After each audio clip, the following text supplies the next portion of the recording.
The text came through during my morning meeting with the Costa del Sol development team. We were reviewing the final plans for the new spa complex, a $40 million project that would add another jewel to Coastal Paradise Resort's already impressive collection of amenities. My phone buzzed on the conference table and I glanced at it just long enough to read my brother Derek's message. Sold your beach shack, you never use it anyway. Found a buyer willing to pay $180,000. Closing next week. You're welcome. I stared at the message for exactly 3 seconds before returning my attention to the architect's presentation.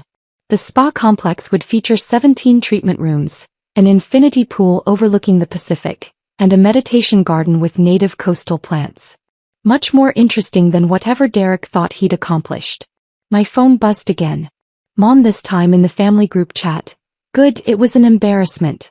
That old thing made our family look poor. Derek did you a favor, Maya.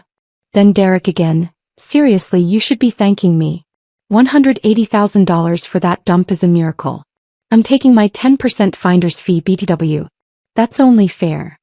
I typed out a single word, okay. Then I muted the chat and went back to work. The architect was explaining the thermal heating system for the spa pools. It was ingenious, really, using geothermal energy to maintain perfect temperatures year-round while keeping operational costs minimal. This was the kind of problem-solving I appreciated. My assistant, Patricia, caught my eye from across the table. She'd seen the texts, she saw everything that came across my devices, part of her job as my right hand for the past 8 years. Her expression was carefully neutral, but I detected the slight raise of her eyebrow. The one that meant, do you want me to handle this? I shook my head almost imperceptibly. Not yet. The meeting continued for another 90 minutes. We approved the spa design, discussed the timeline, 18 months from groundbreaking to opening, and reviewed the projected revenue impact. Conservative estimates put the spa at $8 million annually once fully operational. I signed off on the $112 million budget without hesitation. Anything else? I asked as we wrapped up. Just the quarterly board meeting next month, Patricia said. And your interview with Hospitality Today about the expansion. They're particularly interested in the story of how you built Coastal Paradise from a single property to a 12-resort portfolio. Of course they are. Everyone loves an underdog story. I stood gathering my tablet. Forward me the interview questions by Friday. Already in your inbox. Also, your brother has called the main resort line 4 times in the last hour. Reception is asking if they should put him through. No. Understood. She paused. Should I prepare anything? Legal, perhaps. Not yet. Let's see how this plays out. By the time I returned to my office overlooking the main resort grounds, Derek had called 6 more times. Mom had sent another dozen texts, each one more effusive about how smart Derek was to finally get rid of that eyesore. My sister Lauren had chimed in too. About time someone in this family made a practical decision. That beach house was always a waste. The beach house in question was a 3-bedroom cottage on a prime piece of oceanfront property. I'd bought it 14 years ago for $220,000 when I was 24. My first real estate purchase, made with every penny I'd saved from working 3 jobs through college and 2 years of brutal hours at an investment firm. The cottage itself was modest, sure. A bit weathered. In need of updates. But the land it sat on? That was the crown jewel of what would eventually become Coastal Paradise Resort. I'd spent 13 years carefully, quietly, systematically purchasing every piece of property around that cottage. The old motel 2 lots down. The shuttered restaurant next door. The vacation rentals across the street. The empty lots that nobody wanted because they thought the area was declining. Piece by piece, I'd assembled 73 acres of premium oceanfront real estate. Then I'd built an empire on it. Coastal Paradise Resort now featured 2 luxury hotels, 48 private villas, 3 restaurants, 2 golf courses, a marina, a shopping village, and soon that spectacular new spa. The property was valued at just over $900 million. We employed 2,400 people. Last year's revenue was $147 million. And right in the middle of it all, on the most valuable acre of the entire complex, sat my worthless beach shack. I'd kept it exactly as it was, modest, unassuming, a little worn around the edges. It was my private retreat, the place I went when I needed to remember where I started. The place that reminded me why I'd built all of this. And Derek had just sold it. My phone rang. Derek again. I let it go to voicemail. 30 seconds later, Patricia buzzed through. It's your brother. He says it's urgent. Something about paperwork and the buyer backing out. Put him through. Paya. Derek's voice was frantic. Thank God. We have a serious problem. The buyer, they got a call from some resort manager? Saying the property isn't actually for sale? That there's some kind of ownership issue. Interesting, I said mildly. Interesting? Maya, this is a disaster. I already spent my finder's fee. I put down a deposit on a new Audi. You need to fix this right now. Fix what exactly? The ownership issue. Look, I know you're not great with paperwork and legal stuff. You never were. But I need you to call the resort people and explain that yes, you own that cottage and yes, you're selling it. The buyer is threatening to walk away. Why would I do that? Silence. Then, what do you mean, why would you do that? Because I already arranged the sale. Because you never used that place anyway. Because $180,000 is a fortune for that dump. Derek, let me ask you something.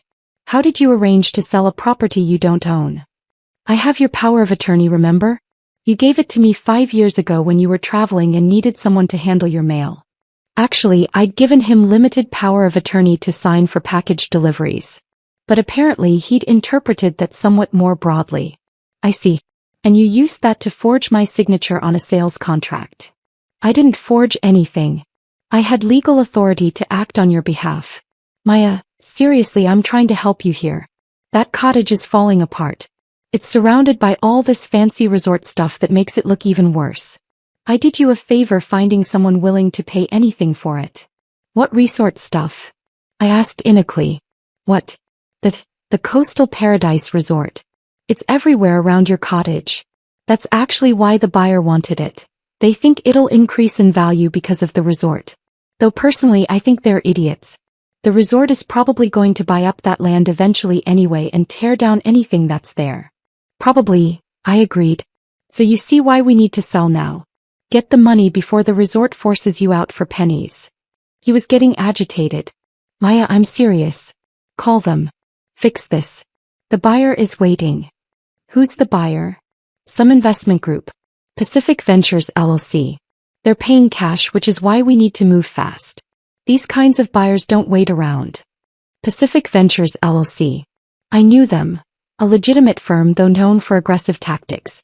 They specialized in finding valuable properties near luxury developments, buying them cheap, then immediately flipping them to the developments themselves for double or triple the price. Smart business if somewhat parasitic. Let me make some calls, I said. I'll handle it. Thank you. Derek's relief was palpable. Seriously, thank you. I knew you'd come through. And Maya?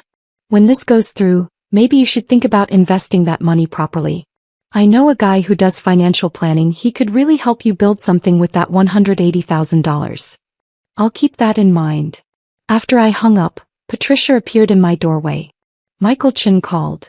Michael was the general manager of Coastal Paradise Resort. Technically my employee, though I'd structured things so that most staff didn't realize I was the owner. I preferred operating through holding companies and management firms. Fewer complications that way. And he said a Mr. Derek Chin has been calling repeatedly, claiming to be authorized to sell the cottage property. Michael wanted to verify before taking any action. What did you tell him? Nothing yet. I wanted your instructions first. I considered for a moment. This could go several ways. I could shut it down immediately, embarrass Derek, be done with it. Quick, clean, efficient. But where was the lesson in that? Tell Michael to schedule a meeting with Derek. Tomorrow 2 p.m. Conference room. Derek wants to sell the cottage? Let's discuss it properly. Patricia's professional mask slipped just slightly, a hint of a smile. Should I prepare anything specific? Just the usual property documentation. Oh, and make sure Robert is available. Robert Kim was our head legal counsel. Harvard Law, 20 years of experience, utterly unflappable. This is going to be educational, Patricia said. For someone, certainly. That evening Mom called. Maya, sweetheart, Derek told me there's some hold-up with the cottage sale. I hope you're not being difficult about this. I'm not being anything, Mom. Derek arranged a meeting with the resort management to discuss it. Well, good.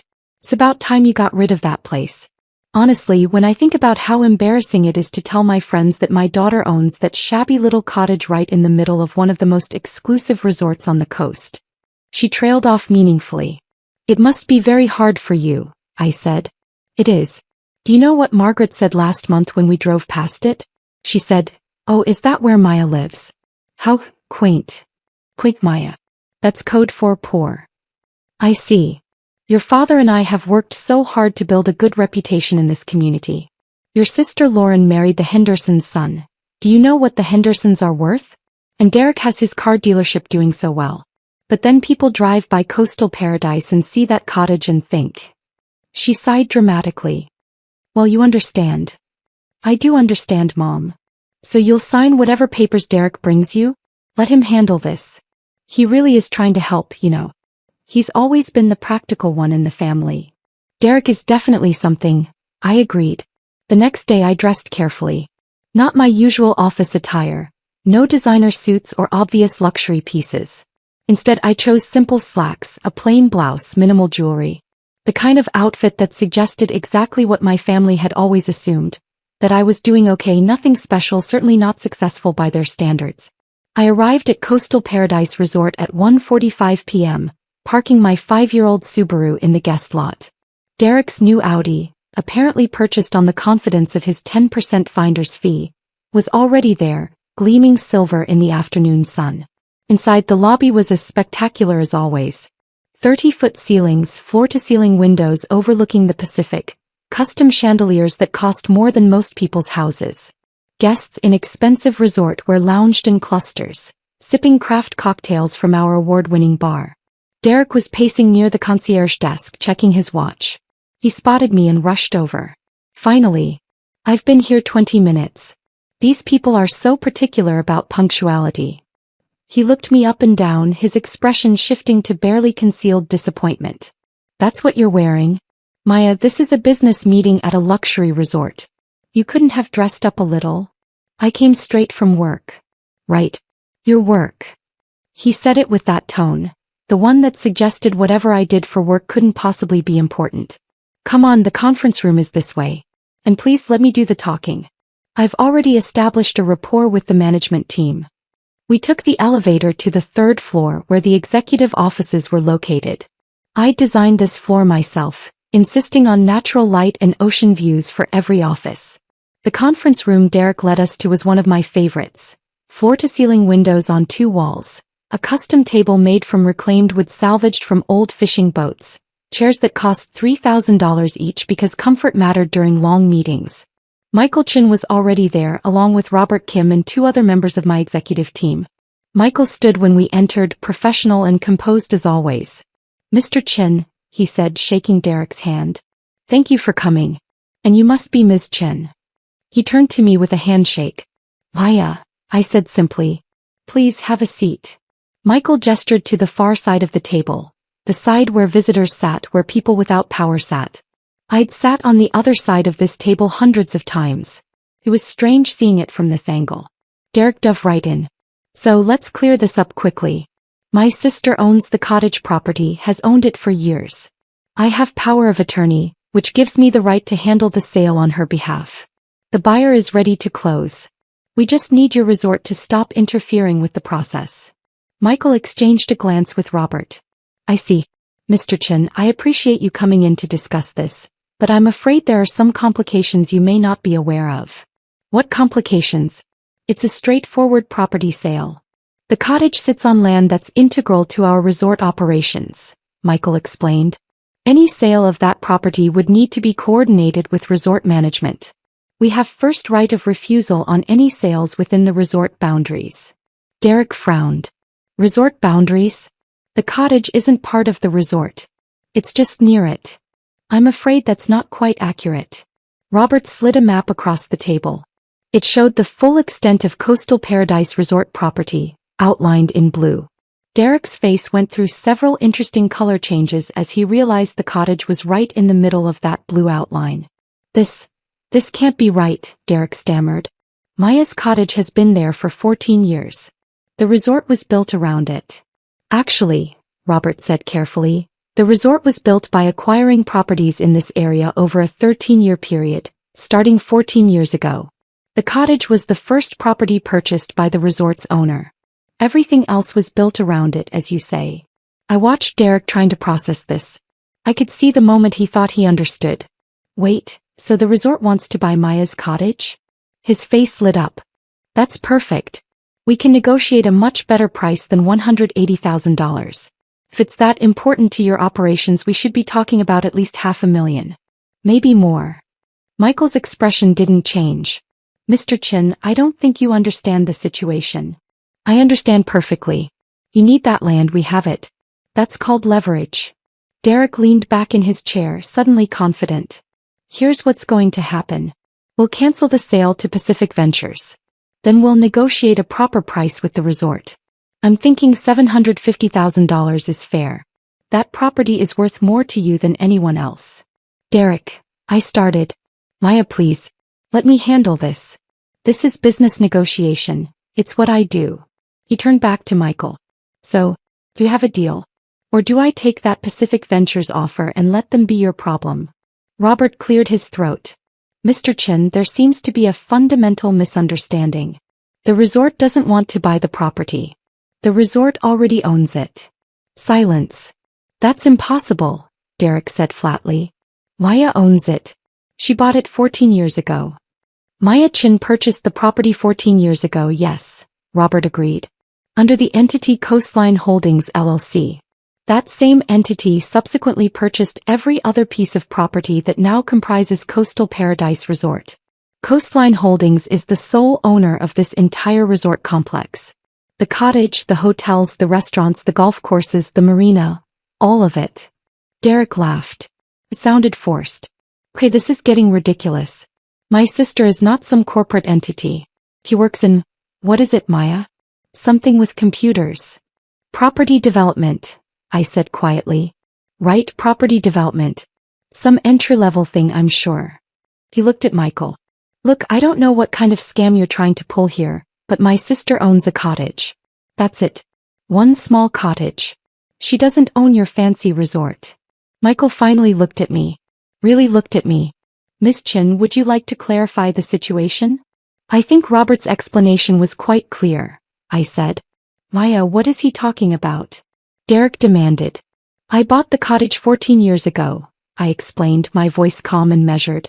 It was my first property investment. Over the next year I bought 3 more properties nearby. Then 6 more the year after that.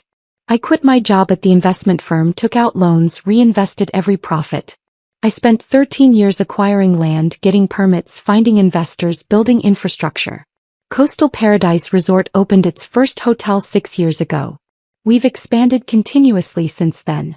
Derek was shaking his head. No, you can't. Mom and Dad would have known. They would have told us. Why would they know? Did you all ever ask what I did for work? Did anyone ever ask how I spent my time, what I was building, what I'd accomplished? I kept my voice gentle. Not angry, not triumphant. Just factual. You all assumed I was struggling. You assumed the cottage was all I had. And I never corrected you because honestly, it didn't matter what you thought. This is insane, Derek whispered. Robert slid another document across the table. This is the deed to the cottage property. As you can see, it's registered to Coastline Holdings LLC.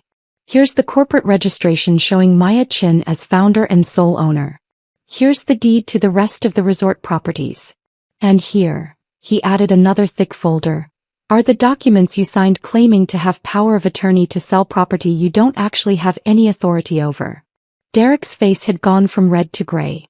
I didn't know. Maya, I swear I thought I was helping you. That cottage looked so shabby compared to everything around it. I thought you were embarrassed by it. You thought you knew better than I did what my own property was worth, I said. You thought I was too stupid or too unsuccessful to realize what I owned. So you forged documents, arranged a fraudulent sale, and planned to pocket $18,000 as your finder's fee. It wasn't fraud. I genuinely believed. That I was poor, I finished. That I was failing. That I needed you to rescue me from my own incompetence. Michael stood up. Mr. Chin, I'm going to need you to leave the resort property now. Security will escort you out. If you attempt to contact Pacific Ventures or any other potential buyers about this property, we will pursue legal action for fraud and forgery. Wait. Derek turned to me desperately. Maya, please. I made a mistake. A huge mistake. But I'm your brother. You can't do this to me. I'm not doing anything to you, I said. I'm simply protecting my property from someone who tried to steal it. I didn't steal it. I thought it was yours to sell. It is mine. Mine to sell or mine to keep or mine to do whatever I want with. The key word being mine. I stood up. Derek, you spent my entire adult life treating me like I was the family disappointment. You, Mom, Dad, Lauren, all of you. I drove a modest car, so I must be poor. I kept a small cottage, so I must be unsuccessful. I worked in property development, which you all assumed meant I was barely getting by. We didn't know, he protested. You didn't ask. There's a difference. I picked up my bag. You can explain to Pacific Ventures why the sale fell through. You can explain to Mom and Dad why your smart business move was actually attempted fraud. And you can explain to the Audi dealership why you need to return that car you bought with money you never actually had. Paya, please. Miss Chin, Michael interrupted, using my formal title for the first time in Derek's presence. We still need your decision on the quarterly expansion budget. The board meeting is next week. Approve it, I said. All departments are tracking well. Let's move forward. Excellent. I'll have Patricia send you the final reports. He turned to Derek. Mr. Chin, security is waiting in the hallway. Derek looked between us, his face a mixture of shock, humiliation, and dawning realization. The board meeting. You're actually the CEO and owner of Coastal Paradise Resort, I confirmed. I have been for 6 years. Before that, I was the principal investor and developer. I built this place from the ground up, starting with that worthless beach shack you tried to sell. But you never said anything. You let us all think. I didn't let you think anything. You made assumptions. I just didn't bother correcting them. I headed for the door, then paused. Oh, and Derek? That power of attorney you have? Consider it revoked. I'll have Robert send you the formal documentation. In the hallway, 2 security guards were indeed waiting. Derek stumbled past them, his confidence from an hour ago completely evaporated. I watched him go, feeling nothing in particular. No satisfaction, no anger, no vindication. Just a mild sense of completion. Michael walked with me toward my actual office. The corner office with the best view, the one with my name on the door that nobody in my family had ever seen. That was restrained, he commented. Was it? I expected you to let him dig deeper. Really expose how little he understood. What would be the point? He understands now. I settled behind my desk, looking out at the Pacific. Besides, the real consequences haven't even started yet. My phone was already ringing. Mom, of course. I let it go to voicemail. Then Dad. Then Lauren. Then Mom again. Patricia appeared with coffee and a knowing look. Your family seems eager to reach you. I imagine they are. Derek's probably called them by now. What are you going to tell them? The truth eventually. But not today. I sipped the coffee, perfect temperature, perfect strength. Patricia knew me well. Today I have actual work to do. The spa project needs final approval. The Q3 reports need review. And I believe we have an interview with hospitality today scheduled for next week. Friday at 10 a.m. Good. Let's focus on that. But of course my family wasn't willing to wait. By 5 p.m. they'd called 37 times combined. At 6 p.m. they simply showed up. Reception called up. Miss Chin, there are 4 people in the lobby claiming to be your family. They're quite insistent about seeing you. Should I have security? No, it's fine. Send them up. 5 minutes later, Mom, Dad, Lauren, and a very subdued Derek crowded into my office. Mom's face was blotchy from crying. Dad looked angry. Lauren just looked confused. Paya Victoria Chin, Mom started, her voice shaking. What is the meaning of all this? Derek says you own this entire resort. He says you're worth, he says. She couldn't even finish.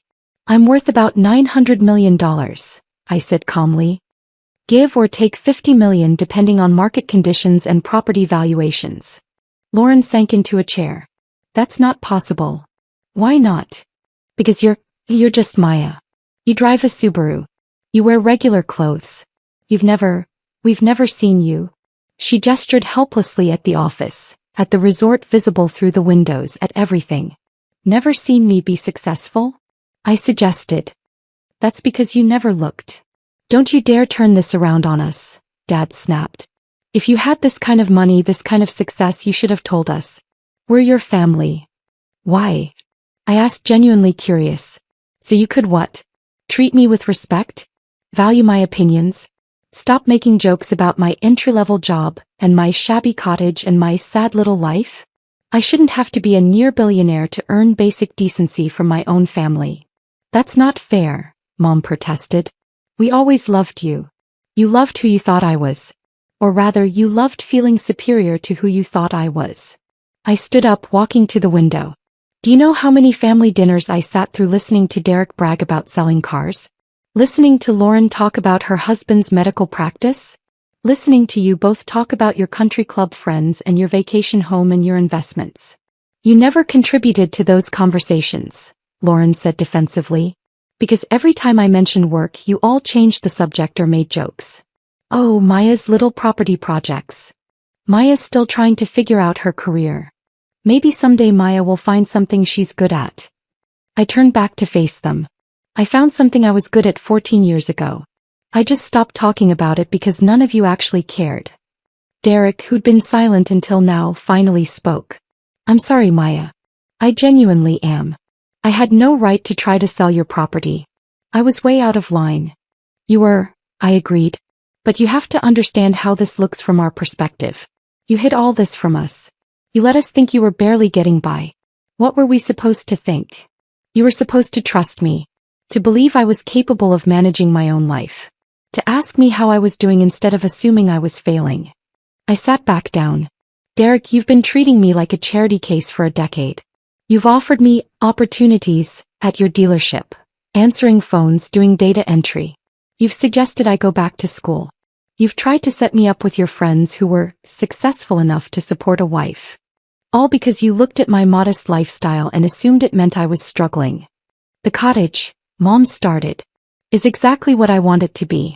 It's my reminder of where I started. It's my private retreat. It's the heart of everything I built. I pulled up a photo on my computer and turned the screen toward them. This is what the cottage looked like when I bought it. Run down, neglected, 30 years of deferred maintenance. I spent 6 months renovating it myself. Learned plumbing, electrical work, carpentry. That cottage taught me everything I needed to know about property development. The photo showed a genuinely dilapidated building. Peeling paint, broken windows, a sagging porch. Nothing like the neat, well-maintained cottage that sat there now. I kept the exterior modest on purpose, I continued, while I built a $900 million resort around it. Because that cottage isn't about impressing anyone. It's about remembering that success isn't about what other people think. It's about what you build for yourself. $900 million, Dad repeated faintly. And you never thought to mention it. At Christmas when you were all comparing bonus checks and I knew mine was larger than all of yours combined? At Thanksgiving when Derek was bragging about his dealership's annual revenue and I knew my resort made more in a month? At Easter when Mom was showing off her new bracelet and I'd just approved a $12 million purchase order for new furniture across all my properties. Silence. I'm not trying to be cruel, I said more gently. I'm trying to make you understand. I didn't hide my success from you. I just stopped performing my life for your approval. You all made assumptions about me and I let you keep those assumptions because honestly they made my life simpler. Simpler how? Lauren asked. No one hitting me up for money. No one trying to invest in opportunities that would inevitably fail. No one treating me differently because of my bank account. I shrugged. I've seen what money does to families. I've watched friends lose relationships because everyone suddenly wanted something from them. I didn't want that. So you just let us look down on you? Mom's voice cracked. Did you look down on me? I asked the question seriously, looking at each of them. They couldn't answer. That's what I thought, I said. And that's the real issue here, isn't it? Not that I didn't tell you about my success. But that you're all realizing how you treated someone you thought was beneath you. Derek stood up abruptly. I need to go. I have a lot to figure out. He paused at the door. Maya, I am sorry. Not just about the cottage. About all of it. You deserved better from me. After he left, the others sat in uncomfortable silence for a moment. What happens now? Dad finally asked. That's up to you, I said. I'm still your daughter. I'm still your sister. But I'm not going to pretend to be less than I am to make anyone comfortable. This is my life. This is what I built. If you can accept that, really accept it, then we can move forward. If you can't. I trailed off meaningfully. Of course we accept it, Mom said quickly. We're proud of you. We're so proud. Are you? Or are you just recalibrating now that you know I'm not the failure you thought I was? She flinched. That's cruel, Maya. Is it? Mom, 2 days ago you told me my cottage was an embarrassment to the family. You were relieved Derek was selling it. Now you're proud of me because you found out I'm rich. That's not pride in me as a person. That's pride in my bank account. What do you want from us? Lauren asked, frustration evident. Nothing, I said honestly. I don't need anything from any of you. I never have. That's what you all failed to realize. The question is, what do you want from me? They looked at each other, clearly not having considered this perspective. I want my sister back, Lauren said finally. The real one.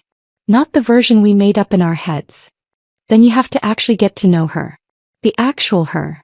I pulled up my calendar. I have a board meeting next week. You're welcome to attend if you want to see what I actually do. I have the spa groundbreaking the week after. You can come to that too. Or we can just have dinner somewhere quiet and talk. Really talk for once. We'd like that, Dad said. All of it. Okay then. I stood up. But understand, this isn't a performance. I'm not going to dress differently or act differently or change my life to match what you think a CEO should look like. I am who I've always been.